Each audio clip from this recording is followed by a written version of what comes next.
to be P. Diddy, to do the things that he's being accused of, you have to have a whole team around you. It's an infrastructure, basically. Predators, they're disgusting human beings. It's a cult, Piers, and I hope to God that they find God, because the end game for people like that, Piers, is not good. Okay.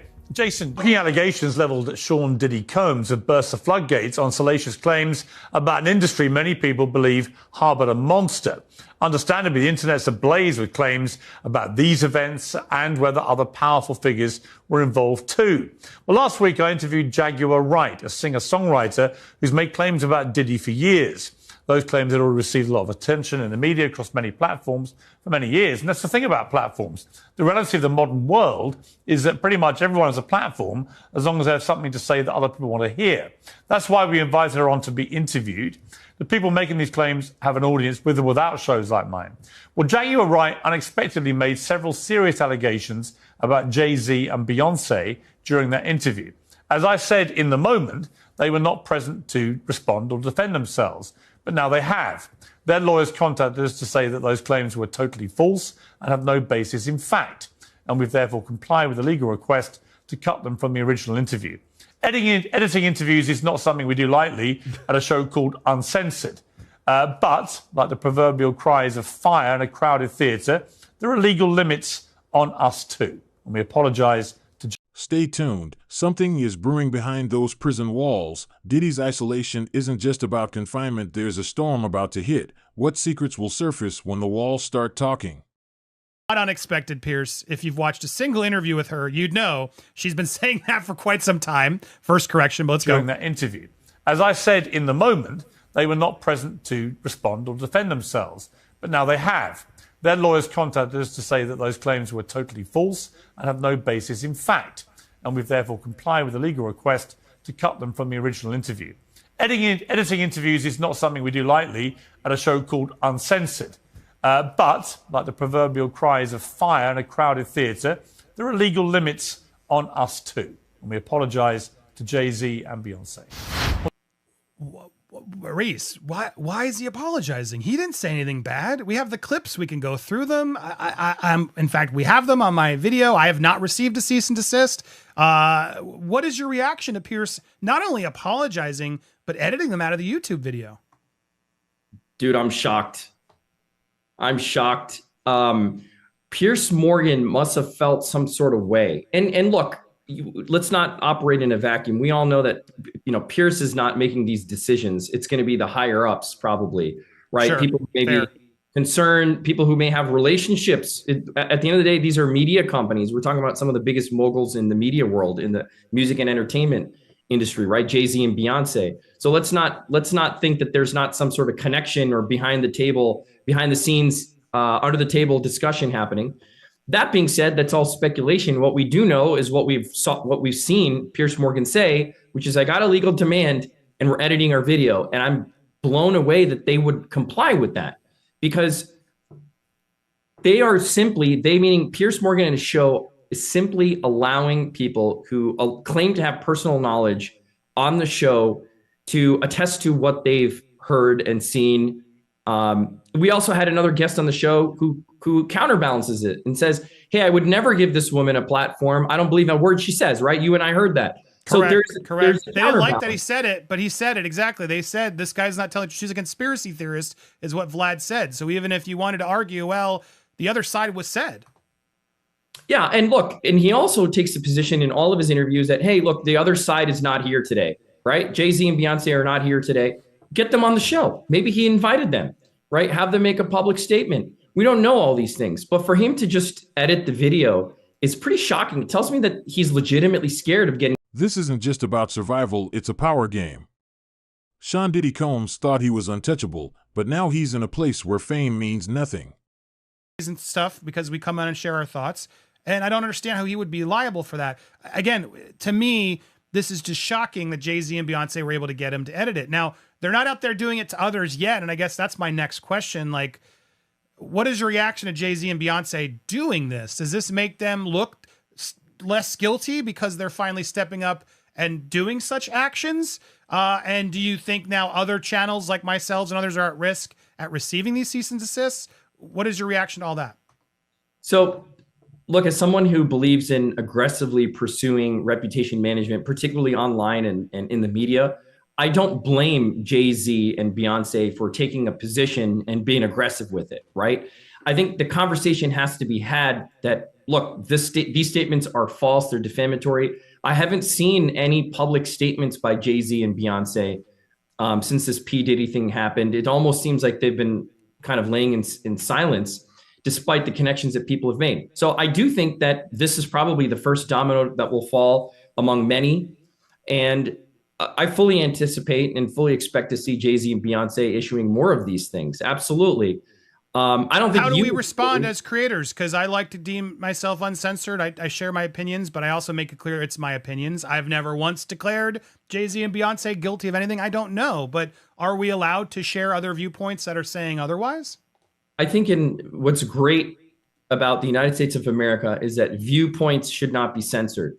And you have not taken the position, Andy. You're an outstanding guy because you cover both sides and you tell people that, look, or you say, this is my opinion and this is what I base it on. So I don't think that you're in the line of fire. You're in fact commenting on the fact that Piers Morgan received a cease and desist and edited his video, right? So it would be ironic if they sent to you a cease and desist. That would almost be like, you talking about somebody who infringed a video and got a cease and desist, and then people claiming that you infringed as well. And so it's a fair comment. It's criticism. It's a matter of grave public concern. It's probably the most important matter of public concern outside of the hurricane that's happening, which is trafficking and all these sex victims coming out. Yeah. So it's a serious matter of public concern. So comment on it is something that our laws protect. So here it is, not to inception everybody. Here's my video with those uncensored comments still intact. Am I legally safe to keep this up? I didn't make any comment confirming what Piers said. In fact, we talked about the whole story. What is your advice there for any content creator who maybe has this clip online? Yeah. I mean, generally speaking, I think what you should do is you should just be careful of what you say. If you're covering a topic, cover the topic, provide perspective, add some value to it like you do on your show. You kind of debate it. You have guests on, you reach out to people involved, comment on it. Commenting on it is fine. Making factual statements is a little bit different, right? If you come out and you say, you've read the text messages, you've seen it, this guy is like this, he's a sex offender, he's like that, you better have some receipts to back it up. Instead of just making these factual conclusions, make comments like you are. Criticize the fact that Piers Morgan has a show called Uncensored and yet is censoring himself. And we haven't seen the cease and desist letter, right? Yeah. Well, he's also in London. They do have different laws. That could be part of this as well, to be fair. But go ahead. Yeah, no, I was going to say they do have different laws. And we saw this at play in the Johnny Depp Amber Heard litigation that occurred, in London. It's interesting because there, the burden of proof for the most part is on the defendants versus here, it's on the plaintiffs bringing the defamation claim to show falsity and damage, right? So there it's on sort of the defense that could be behind it. But they also have these journalistic privileges as well. They don't have a First Amendment like we do in the United States of America. So that's important context as well. So I am not going to play the clips here, not out of fear, but because in case YouTube, which sometimes does suck, stops us, I'm going to point you to this video so you can watch the clips in context. So at the end of this video, I'm going to put it big on screen. Go watch it. I'm going to summarize, though, just to protect myself, because even though I feel like we're in the right, do you think it was a smart move for Jay-Z and Beyonce to make him edit it? Because in a way, that's going to spotlight these clips even more, right? And they can't really stop it now that it's all over Twitter and all over YouTube.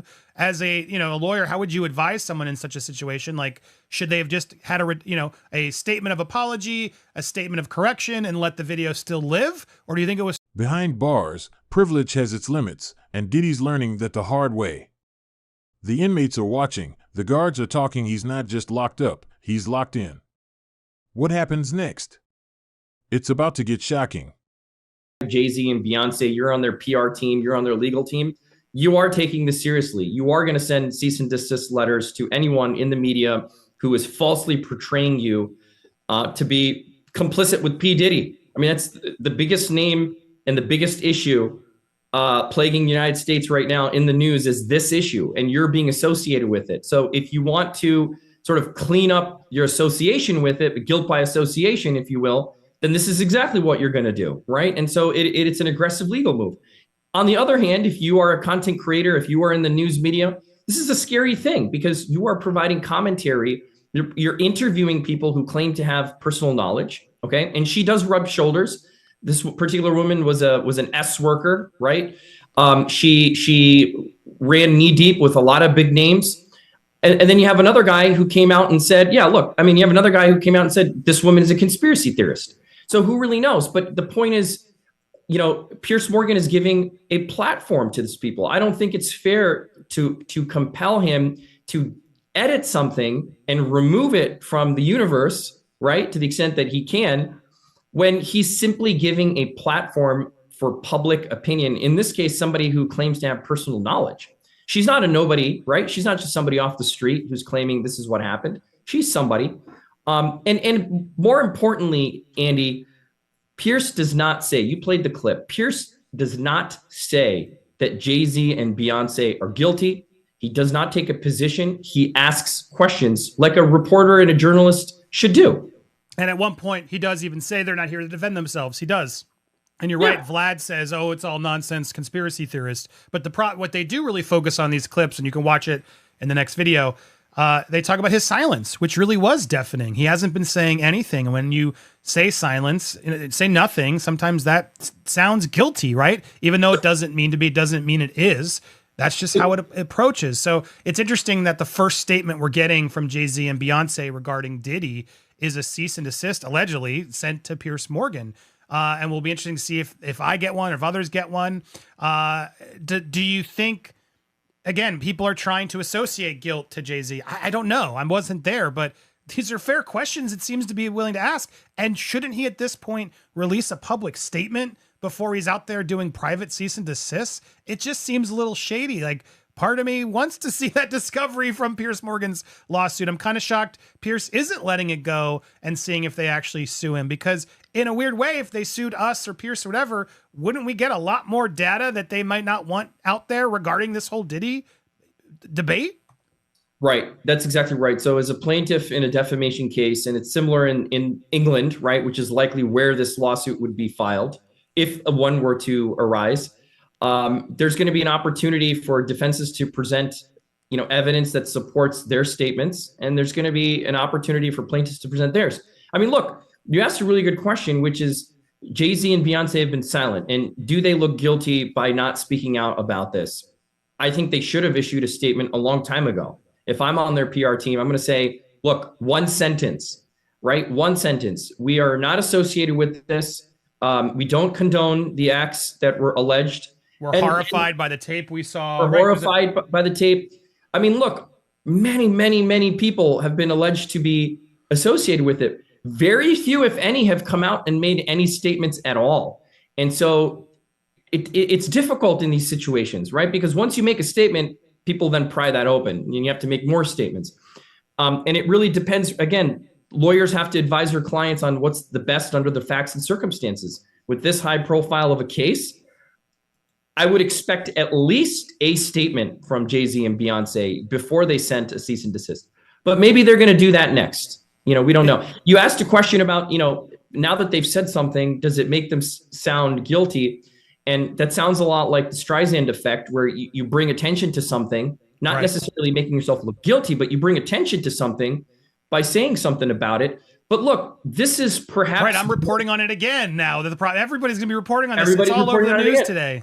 But here's the deal, Andy. Like, this is the most public-facing interview, the biggest splash that directly hooks Jay-Z and Beyonce. This is the first one I've seen.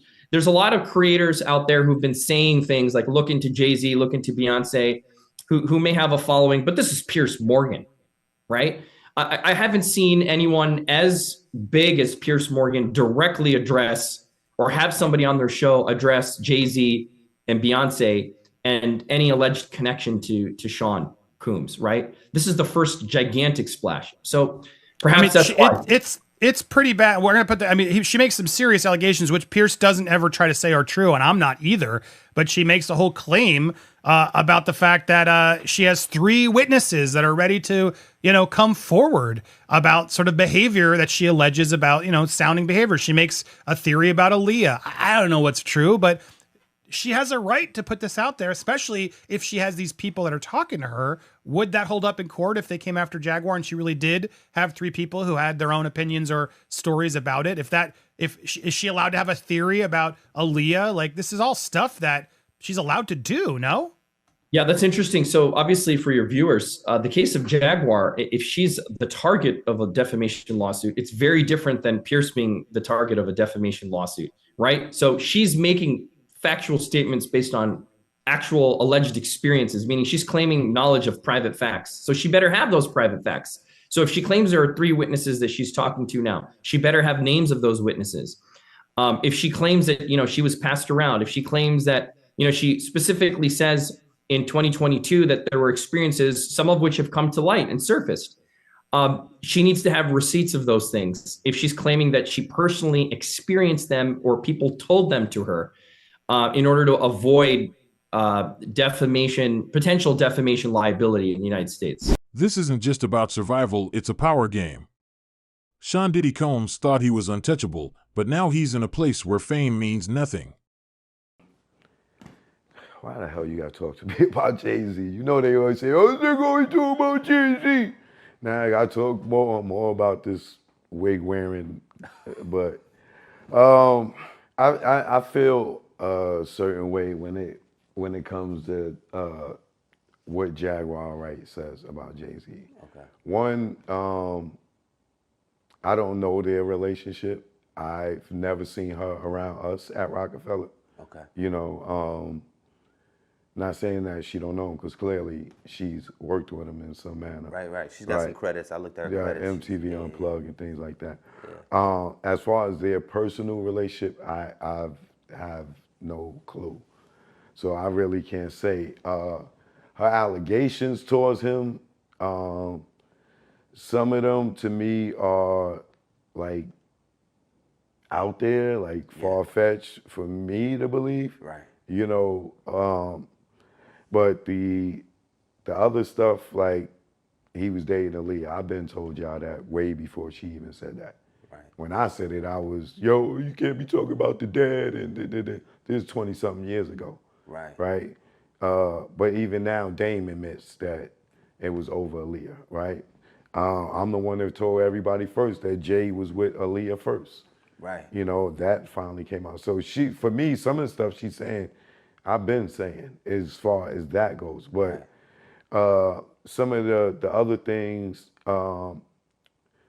that she alleges, like the Kathy White situation, I don't know about that. Okay. So you kind of seem like the rest of us. Some may be truth, and then some maybe I don't know about that.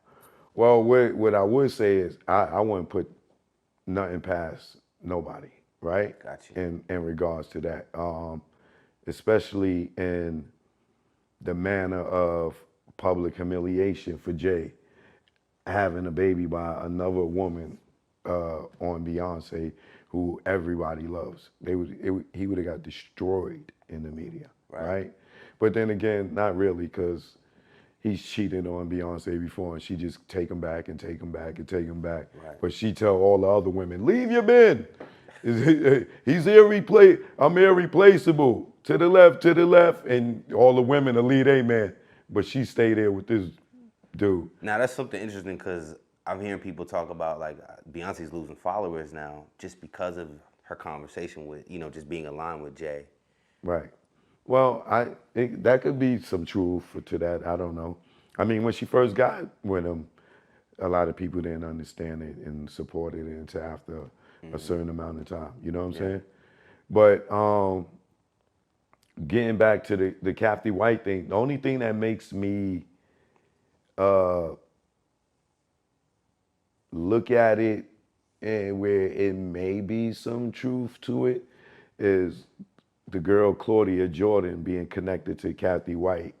And they said her and Kathy White was messing around with Jay and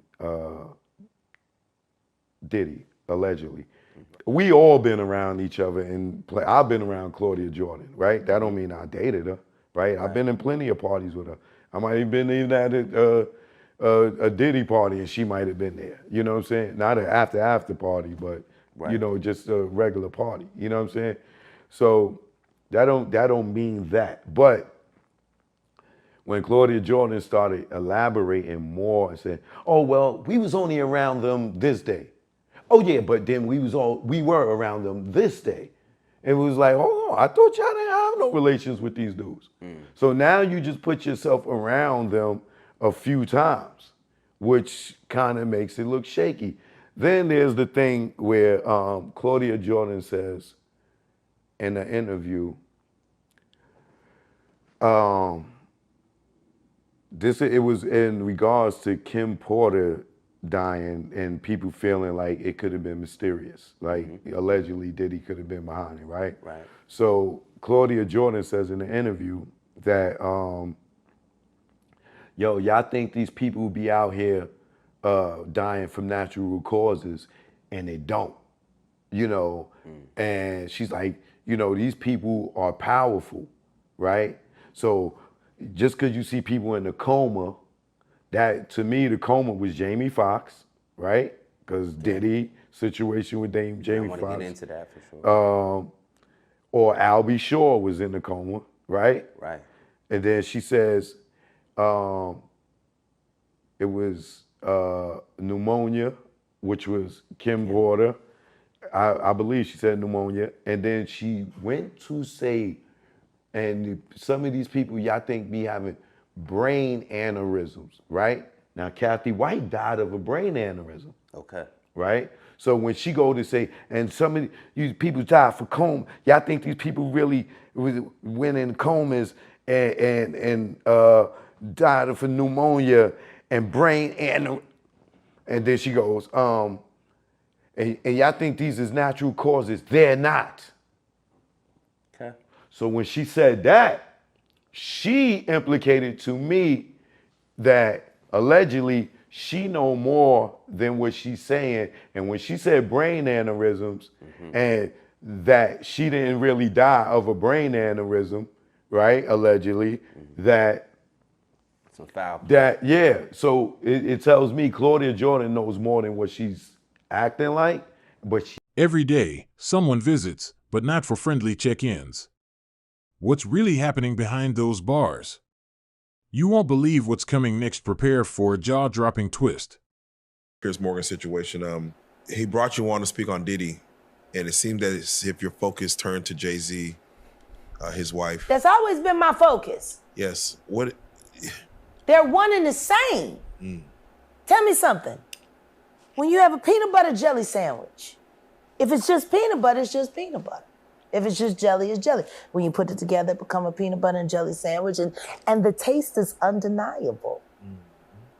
You saying Diddy and Jay-Z is peanut butter jelly Peanut time? butter and jelly. Let's deal with the sandwich. We asked you this last time, and Piers Morgan said it. They're not here to defend themselves. Do you think the Carters will speak about any of this at all? Do you just feel that they'll make any statement about what's going Beyonce is on? losing hundreds of thousands, millions of followers every day. And she still hasn't said anything. Just pretending like life is great in Paris. Is it her place to say so? I mean, probably not, considering she's gonna be indicted for anything she would say. Yeah. These are criminals. Diddy is a drug dealer, and so is Jay-Z. The proof is there. How many up people does he have to be around before people see him for who he is? It seems like these artists are trying to run away from their past. Diddy changed his name multiple times to say, that's not me. I'm trying to move beyond Diddy. I'm Love now. It seems like Jay-Z would try to run away from his past. Calling that nigga Love and anything that he did love. Diddy's prison life isn't just cold showers and bad food, it's a ticking time bomb. With every passing day, the tension rises. Something's going to give, and it's going to be explosive. His different now. Yeah, These way different. lyrics are all hitting different right now. All the people talking about fathers, all kinds of stuff. This entire situation is just so damn crazy. And, you know, to think of, you know, even in my platform, you know, I've talked about the debaucherous nature of the music, the entertainment industry, and specifically how it's had such a negative impact on both young men, young women. And when you find out that those that are in charge or are leading it or are selecting people for Grammys, selecting people to play at the Super Bowl, selecting people, choosing what to play on these radio stations so that they can continue to infiltrate the masses. And then you find out what's going on with Diddy, and then you begin to look at all of the different people in and around Diddy that knew about it, potentially knew about it, but said nothing or were collaborators in the bullshit. The tactic of filing or submitting cease and desist to the platforms and forcing apologies is interesting because they're banking on the network backing down. But if they submitted the same cease and desist to Jaguar Wright, they'd have to stand on business because she looks like she is waiting to stand up on business, waiting to be in a courtroom where they have gone into the discovery phase on these stars' lives. But my guess is that that will not happen because defamation is only true if what she's saying are lies. This one's going to be an interesting one. Even if you take a look at the YouTube channel that this is on, in the past 21 hours, this has gotten 820,000 views. So this is on track as much as the Piers Morgan interview, if not more. And my guess is that them filing this on Piers Morgan Uncensored is actually going to have the Surrounded by notorious criminals, Diddy's past is catching up fast. Secrets are whispered through the walls, and it won't be long before something shattering comes to light. Don't blink, things are about to get real. Hotel, I'm going to sue the hotel. If drugs were provided, I'm going to go after whoever provided those drugs. Whoever else facilitated, I'm going to go after them. And then there may be a shakedown element to it saying, well, hey, if, you know, some celeb happened to be walking by or being in the room, he's going to sue them too. So should they be nervous? Is this something in a civil case that actually could cause them damage? And I guess the other question I have is, if you're repping a celebrity, is it better to come forward at this point if you know you might be complicit in one of these things? Or is this, you don't want to call his bluff and you want to sort of wait until you know they have you? Do you know what I mean?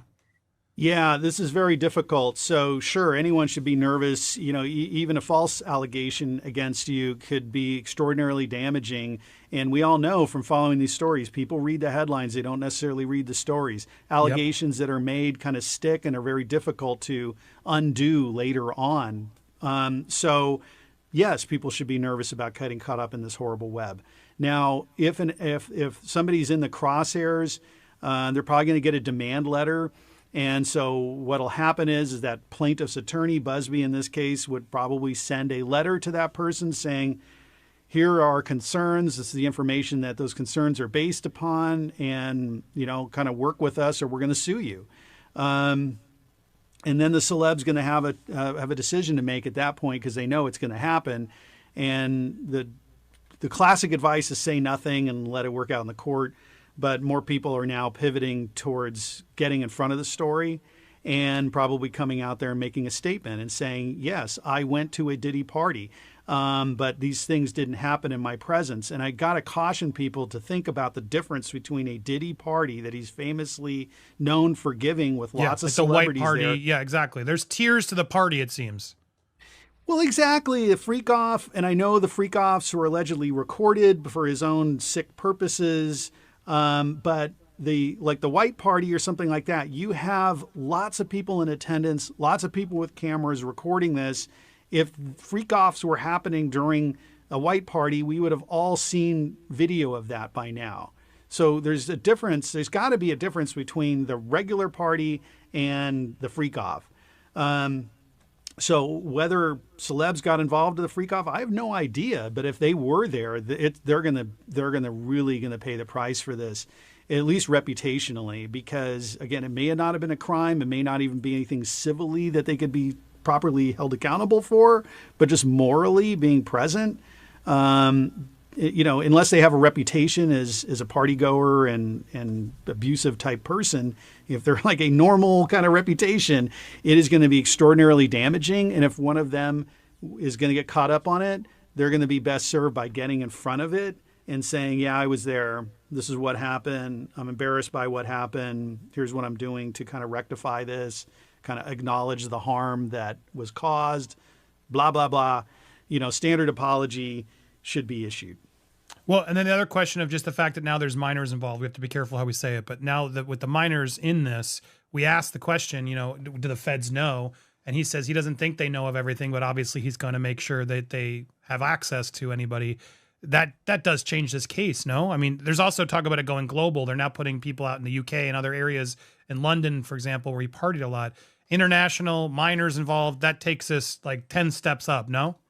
Oh, of course. And I got to think there's going to be sharing of information, and it's usually a one-way street from the plaintiffs to the prosecutors in what could be these other jurisdictions. So, that just brings it to an even sadder level if that's what's going on. We'll also have to watch out for the risk of the pile-on effect. So, when allegations are made that are based in truth by certain victims, then of course everyone else, who wants a payday could potentially jump onto that and say, yeah, that happened to me also. So there's that'll have to be difficult. And Busby, like I say, he's a very smart and experienced lawyer, and he mentioned about having investigators. He does need to test these things, because if he brings in one claim that is false, that's going to taint all the other claims that he's bringing. So I was going to ask that because it's a lot, right? It's not good to just have a number and just fill them all in, which some might say has happened in other cases. In this, you ought to be careful, because exactly, if you have one bad apple in that batch, then it sort of sours out all of them, no? It absolutely does. And that's something, if I were one of the 120, clients, that I would be very concerned about. And what we've seen, because I'm in this world, is that victims are selected because they're victims. And I hate to say that, but it's a predator-prey kind of relationship. And if Diddy did these things, he's a predator, and he would identify people who he can take advantage of, people who are weak, people who are not going to be believed. And so these people who have now been victimized by him can make a terrible witness, because maybe they have stuff in their background that, kind of is a little bit rough, and maybe convictions or they've had other problems. Okay. And again, that's why they were potentially selected by him. And now when they're coming in, making their case, are they really going to be believed? And are people going to, and that's why people were quiet for a long time, and people who made allegations, like, look at Cassie. I mean, he came out and said she was looking for a payday. So there's going to be a problem. And if I were one of the 120, I would want to know, like, hey, Busby, make sure you don't have people in here that are making claims that are doing so falsely, because it is going to impact my credibility and my claim. Yeah, so we shall see. So up to the next steps, I mean, this is clearly not good for Diddy. He must be sweating off this. His lawyer can't be loving this either. This is going to make the case for him tremendously difficult and more expensive, I imagine, to cover this. Well, sure. I mean, how do they pick a jury? They're going to pick a jury, and they're going to be jury selection. Who hasn't heard about this story at this point? And so that's going to be difficult in jury selection to say, hey, have you formed any opinions about this? And there are people out there that don't know. They don't follow the news, they don't watch anything, and maybe those will be the jurors. But I think that this level of scrutiny now, 120 people and growing, and now you're, internationally potentially, there's going to be a lot of people who know about this. It's going to be difficult to serve on a jury. Well, I think you would attest, this is only getting started. There's probably even more that are going to come forward through this hotline and elsewhere. If this man's doing it to this many people, chances are there's probably a lot more in his wake that are starting to come forward. Do you disagree? Yeah, I think that's right. I mean, it's kind of hard to think about these numbers, but I guess if he's doing it for so long, and there's multiple participants in each freak off, I'm just kind of going through my head thinking, how do we get to 120? But I guess it is a lot. Yeah. Scary. It's a lot of and to freak-offs. feel and to hear now that men, women, and minors is really disturbing and horrific to hear, and takes us to a whole nother thing. So we will keep you posted. Make sure if you haven't already, you hit that subscribe button, hit the bell for alerts. Make sure you're part of the squad. You should have just gotten an alert right now for other videos. So when you get those alerts, hit the like, leave a comment. Make sure to support Mr. Melcher, as well as the whole crew who's here. We're going to talk to them live. If you're still watching, don't go anywhere. Make sure to support that. You can't see their faces for some weird reason. Support Steph is back. Lewis, my man. Steph the alternate Lewis at Nerd Report. It's Kim who called in earlier. So brave with